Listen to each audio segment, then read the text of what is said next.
প্রায় 26,000 শিক্ষকের চাকরি বাতিল। 2016 সালের এসএসসির গোটা প্যানেলই বাতিল। কলকাতা হাইকোর্টের রায় বহাল রাখল সুপ্রিম কোর্ট। নির্দেশ দিল নতুন করে নিয়োগের। যারা টাকা দিয়ে চাকরি পাননি তারা এই নিয়োগ প্রক্রিয়ায় অংশ নিতে পাবেন বয়সে ছাড়।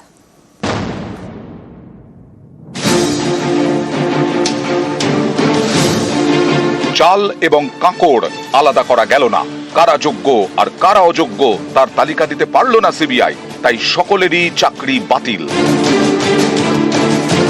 2024 এপ্রিলে দেওয়া কলকাতা হাইকোর্টের রায় 2025 এপ্রিলে বহাল রাখল সুপ্রিম কোর্ট। তাদের রায় অনুযায়ী 2016 এসএসসির পুরো প্যানেলই বাতিল।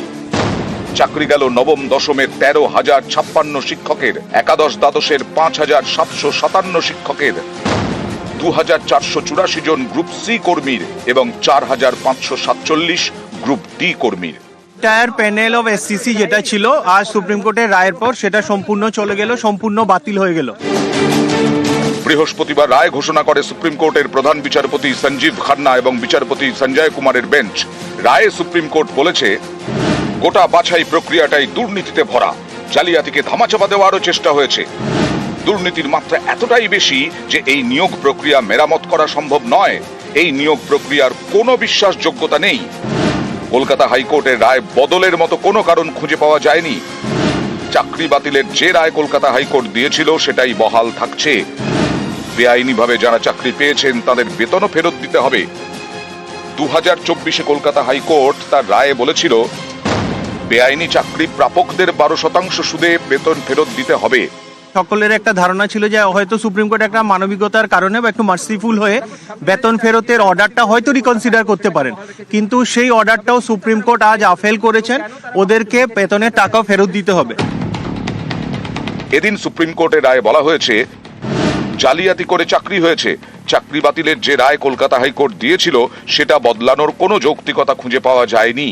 কারা যোগ্য অযোগ্য সুপ্রিম কোর্ট বলেছে এত বড় প্যারামিটারের যেটা ডিসরাপশন বা ইলিগালিটিস হয়েছে, এটা দিস ইজ বিয়ন্ড রিপেয়ার। এটা কোনোভাবে রিপেয়ার করা সম্ভব নয়, কোনোভাবেই বাছাই সম্ভব নয়। তাই এন্টায়ার প্যানেলটাকে সুপ্রিম কোর্ট স্ট্রাক ডাউন করতে বাধ্য হলো। সুপ্রিম কোর্টের রায়ে বলা হয়েছে, যারা আগের সরকারি চাকরি ছেড়ে শিক্ষকের চাকরিতে যোগ দিয়েছিলেন তারা পুরনো কর্মস্থলে ফিরতে পারবেন। আগামী 3 মাসের মধ্যেই প্রক্রিয়া শেষ করতে হবে। এদিন সুপ্রিম কোর্ট নির্দেশ দিয়েছে, নতুন করে নিয়োগ প্রক্রিয়া শুরু করতে হবে। 2016 যোগ্যরা আবেদন করতে পারবেন, তারা বয়সে ছাড় পাবেন। যারা জালিয়াতি করে চাকরি পেয়েছেন তারা আবেদন করতে পারবেন না। রাজ্য সরকার চাইলে যে কোনো মুহূর্তে যে কোনো অ্যাপয়েন্টমেন্টের জন্য নোটিফিকেশন বের করতে পারে, তাতে সুপ্রিম কোর্টের কোনো অবজারভেশনেরও দরকার নেই। যারা টাকা দিয়ে চাকরি কেনেননি তাদেরও চাকরি গেল। সুপ্রিম কোর্টের রায় তাদের জন্য কিছুটা হলেও স্বস্তি। প্রথমত, বয়সের ছাড় পেয়ে ফের তারা পরীক্ষায় বসতে পারবেন। এত বছরের অভিজ্ঞতা তাদের চাকরি পাওয়ার দৌড়ে সাহায্য করবে।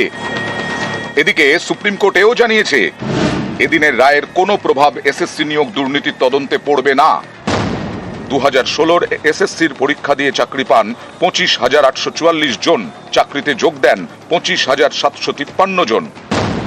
এই 25,753 জনেরই চাকরি গেছে। একমাত্র মানবিকতার খাতিরে চাকরি রয়েছে ক্যান্সার রোগী সোমা দাসের। এছাড়া আগের সরকারি চাকরিতে ফিরবেন 425 জন, অর্থাৎ চাকরি বাতিল হলো 25,327 জনের। নিউজ 18 বাংলা।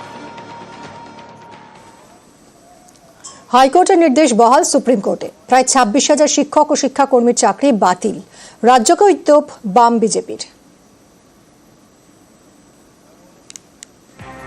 হাইকোর্টের নির্দেশ বহাল রইল সুপ্রিম কোর্টে। প্রায় 26,000 শিক্ষক শিক্ষাকর্মীর চাকরি বাতিল হলো, আর এই জন্য রাজ্যকেই তো দেখেছে বাম বিজেপি। রাজ্য সরকার কেন যোগ্য এবং অযোগ্য এই পৃথকীকরণ কেন করে দিলেন না? যদি আজকে যোগ্য এবং অযোগ্য এই পৃথকীকরণ মহামান্য আদালতের সামনে রাজ্য সরকার করে দিতেন, তাহলে পরে আজকে কিন্তু এই টোটাল 26,000 প্রায় 25,573 জন এদের কিন্তু চাকরি চলে যেত না। যারা ঘুষখোর, জোচ্চোর তৃণমূল নেতা, তাদের জন্য এই এতগুলো পরিবার আজকে রাস্তায় বসলো। আমরা ছেড়ে দেব না। হাইকোর্ট যা বলেছিল সুপ্রিম কোর্ট তাকে কার্যত মান্যতা দিয়ে বলল যে এটা এমন ধরনের অপরাধ হয়েছে, তো গোটা নিয়োগ প্রক্রিয়াকে যেভাবে কলুষিত করা হয়েছে, এটা রিপেয়ার করার মতন কোনো সুযোগ নেই। 1 বছর সময় পেয়েছিল আমাদের রাজ্যের সরকার, 1 বছর লেগে গেল, সরকার যোগ্য অযোগ্য স্পষ্ট করতে পারল না। কিছু অযোগ্য অপদার্থ যাদের টাকা নিয়ে চাকরিতে ঢুকিয়েছে রাজ্য সরকার এবং শাসক দল, তাদেরকে রক্ষা করার জন্য যারা যোগ্য তাদেরকে খারিজ করতে হলো।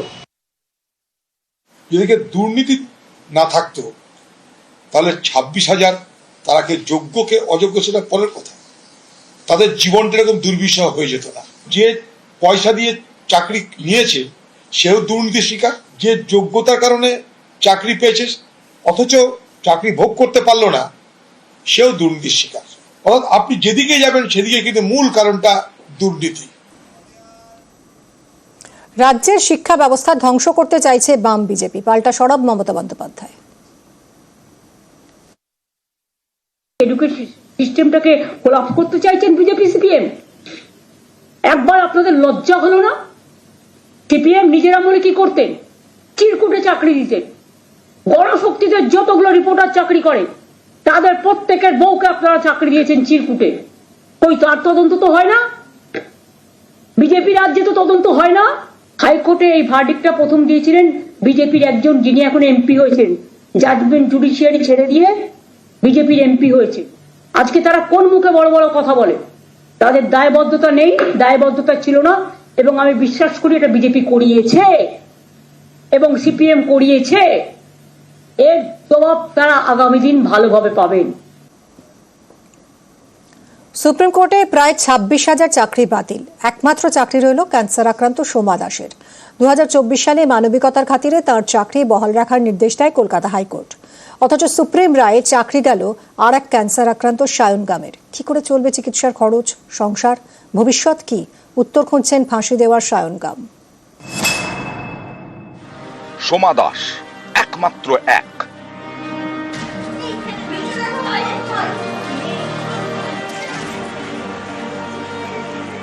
বীরভূমের স্কুলের বাংলার শিক্ষক সোমা। সুপ্রিম কোর্টের নির্দেশে বৃহস্পতিবার প্রায় 26,000 শিক্ষক এবং শিক্ষাকর্মীর চাকরি বাতিল। একমাত্রই সোমা দাসের চাকরি বহাল। তিনি ক্যান্সারের রোগী। মানবিকতার খাতিরে চাকরি থাকলো সোমার। একমাত্র সোমা দাসের যে চাকরিটি সেটি বজায় থাকলো, পুরো বাতিল। কলকাতা হাইকোর্টের যে জাজমেন্ট সেটাই আপহোল্ড হয়েছে। বছর 3 আগে চাকরি প্রার্থীদের ধর্ণা মঞ্চে যোগ দেন সোমা। সোমার দাবি, মেধা তালিকায় নাম থাকা সত্ত্বেও চাকরি পাননি। 2022-এ কলকাতা হাইকোর্টের সিঙ্গল বেঞ্চ রাজ্যকে বলে ক্যান্সার আক্রান্ত সোমা দাসকে মানবিকতার খাতিরে চাকরি দেওয়া হোক। ওই বছর জুনে চাকরি পান সোমা। 2024-এর 22 এপ্রিল চাকরি বাতিল মামলা হাইকোর্টে। প্রায় 26,000 চাকরি বাতিলের নির্দেশ দেয় কলকাতা হাইকোর্ট, কিন্তু চাকরি যায়নি সোমা দাসের। কলকাতা হাইকোর্ট নির্দেশ দেয় মানবিকতার খাতিরে একমাত্র সোমা দাসের চাকরি থাকবে। অন্যান্য বিশেষভাবে সক্ষমদের জন্য এই নির্দেশ কার্যকর নয়। হাইকোর্টের এই নির্দেশই বৃহস্পতিবার বহাল রাখল সুপ্রিম কোর্ট। সুপ্রিম রায়ে চাকরি সোমার বহাল, অথচ চাকরি গেল ফাঁসি দেওয়ার ক্যান্সার আক্রান্ত শিক্ষক সায়ন গামের। কিভাবে চালাবেন ক্যান্সারের চিকিৎসা? সংসার চলবে কি করে? পরিবার নিয়ে অথই জলে ফাঁসি দেওয়ার চাকরিহারা শিক্ষক। আমি অবাক হয়েছি, কারণ আমি তো কোনো অন্যায় করিনি, ঠিকঠাক উপায়ে পরীক্ষা দিয়েছি। আমাদের সংগঠনে যেভাবে দাবি করেছিল সুপ্রিম কোর্টে, গত 2 বছর থেকে ক্যান্সারে ভুগছি। আমি আবেদন করব যে সমাজ যেভাবে ছাড় পেয়েছে আমাকেও সেভাবে বিবেচনা করা হোক, কারণ আমার ট্রিটমেন্টের খরচ অনেক, পরিবার আছে। সোমার চাকরি বহাল, কিন্তু চাকরি গেল ক্যান্সার আক্রান্ত সায়ন গাম ছাড়াও আরো 25,000-এর বেশি শিক্ষকের। যারা সৎ পথে চাকরি পেয়েছেন তারাও আর চাকরি হারা। এতে সোমার মনও কাঁদছে। এই রায়টা সত্যি কখনোই কাম্য ছিল না। আমি যখন আন্দোলনের সঙ্গে যুক্ত ছিলাম, একটাই দাবি ছিল যে আমাদের যারা যোগ্য বঞ্চিত প্রার্থী তারা যেন আমরা চাকরি আমাদের ফিরে পাই, আর শিক্ষা ব্যবস্থাটাকে দুর্নীতিমুক্ত করতে হবে। যোগ্যতার পরীক্ষা দিয়ে যারা চাকরি পেয়েছে তারা তাদেরও চাকরিটা চলে যাবে এবং তাদের জীবনটা বিপন্ন হয়ে যাবে, এটা কখনোই চাই না। নিউজ 18 বাংলা।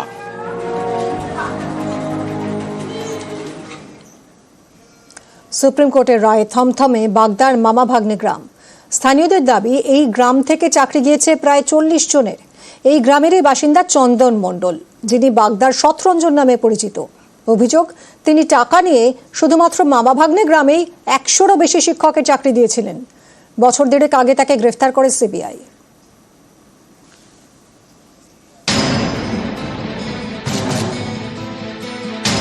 উত্তর 24 পরগনার বাগদা, এখানেই মামা ভাগ্নে গ্রামে মাস্টার পাড়া। সুপ্রিম কোর্টের রায়ের পর থমথমে গোটা এলাকা। হাইকোর্টের রায় বহাল রেখেছে সুপ্রিম কোর্ট। বাতিল হয়ে গিয়েছে 2016 সালের এসএসসির পুরো প্যানেল। চাকরি গিয়েছে প্রায় 26,000 শিক্ষক এবং অশিক্ষক কর্মীর। এতেই মামা ভাগ্নের গ্রামের মাস্টার পাড়া থমথমে। স্থানীয়দের দাবি, এই গ্রাম থেকেই প্রায় 40 জনের চাকরি গিয়েছে। মামা ভাগ্নে গ্রামের বাসিন্দা মিঠুন বিশ্বাস, তাঁর পরিবারের দাবি, চাষের জমি বিক্রি করে চন্দন মণ্ডল ওরফে শতরঞ্জনকে 2 লক্ষ টাকা দিয়েছিলেন। টাকা দিয়ে ক্লার্কের চাকরিও মেলে। এদিন সুপ্রিম রায় সেই চাকরি বাতিল। বাড়িতে এখন সবাই নিঃশব্দ। এখন কিভাবে কি হবে, কিভাবে সংসার চলবে? আমার একটা মেয়ে আছে, ক্লাস 4-এ পড়ে। মামা ভাগ্নে গ্রামের বাসিন্দা চন্দন মণ্ডল বাগদার শতরঞ্জন নামেই বেশি পরিচিত। অভিযোগ, টাকা নিয়ে নিজের গ্রামে একের পর এক চাকরি দিয়েছেন। সংখ্যাটা প্রায় 100। একটি পাড়ায় সকলেই নাকি শিক্ষক, তাই নাম মাস্টার পাড়া। সুপ্রিম নির্দেশের পর এই পাড়া একেবারে চুপচাপ। যোগাযোগ করে হয়তো কারো কাছে নিতে হয়তো 2-1 লাখ টাকা দিতে পারে গরিব মানুষ হিসেবে। বাড়ির লোকে হয়তো দিতে পারে। তারপরে চাকরি দিয়েছে? হ্যাঁ, এখন তারপরে হতে পারে। এখন চাকরি কোথায় করে? ওই তো বলছি তো, গঙ্গাসাগরের পাশে। টাকা নিয়ে চাকরি দেওয়ার অভিযোগ 2023 সালের ফেব্রুয়ারি মাসে শতরঞ্জনকে গ্রেপ্তার করে সিবিআই। চন্দন মণ্ডল ওরফে শতরঞ্জন আগে টিউশন করতেন। 2004 সালে স্কুলে পার্শ্ব শিক্ষকের কাজ পান। অভিযোগ, 2011 সালের পর থেকে টাকার বিনিময়ে স্কুলে চাকরি দেওয়ার কাজ শুরু করেন। আগে আর্থিক অবস্থা তেমন ভালো ছিল না। মোটা টাকার বিনিময়ে চাকরি দেওয়া শুরু করার পরই চন্দনের সম্পত্তি দিন দিন বাড়ে। স্থানীয়দের দাবি, নামে বেনামে গ্রামে প্রচুর জমির মালিক শতরঞ্জন। বারাসতে চন্দনের ফ্ল্যাট আছে বলেও দাবি স্থানীয়দের। সূত্রের খবর, চন্দনকে টাকা দিলে চাকরি প্রার্থীকে ফাঁকা উত্তরপত্র দিয়ে আসতে হতো, তাতেই মিলত স্কুলে চাকরি। স্থানীয়দের দাবি, চাকরি দিতে না পারলে চন্দন ওরফে রঞ্জন টাকা ফেরত দিয়ে দিতেন, তাই অনেকে তাকে বলতেন শতরঞ্জন। সুপ্রিম কোর্টের রায়ে এই শতরঞ্জনের মামা ভাগ্নে গ্রাম এখন থমথমে। নিউজ 18 বাংলা।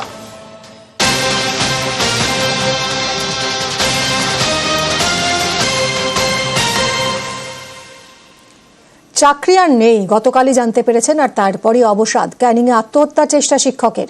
চাকরিহারা রায়বাঘিনী স্কুলের ইতিহাসের শিক্ষক।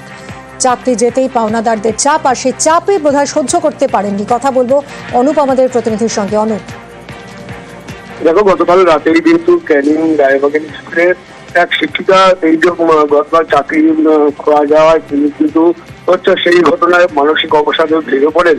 এরপরে তিনি বাড়ি করার জন্য কিছু টাকা লোন নেন এবং অনেক মানুষের কাছ থেকে কিছু ধার দেওয়া করেন বলে এমনই জানার পরিবার।